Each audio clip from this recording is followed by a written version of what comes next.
Xinjiang, Tibet, Yunnan, and Inner Mongolia. These are the 4 autonomous regions of China. Let's start with Tibet.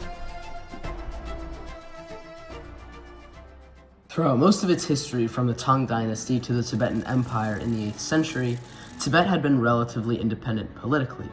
But in 1721, the Qing dynasty of China, who were natively Manchurian, recently conquered Tibet.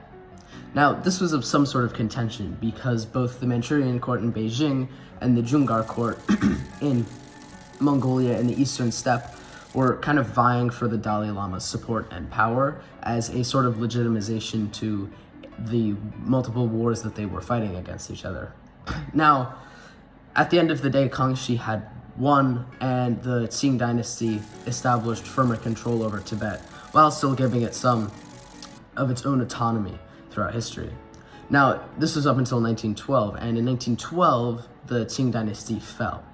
And there's this period from 1912 to 1950 where Tibet was semi-de facto independent.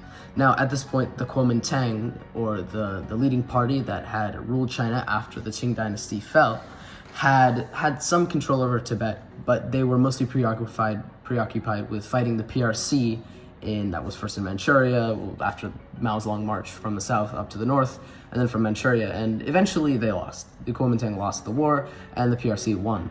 And in 1950, Mao Zedong officially annexed Tibet, formally ending its de facto independence. Now, today, in modern PRC under Xi Jinping, it has some independence, but China is increasing and ever more increasing their control over the Tibetan territories, mainly bringing more Han immigrants into the Tibetan territories to almost Sinify it. So that is generally what's been happening in Tibet over the past 300 or so years since it has been within the Chinese grasp of power.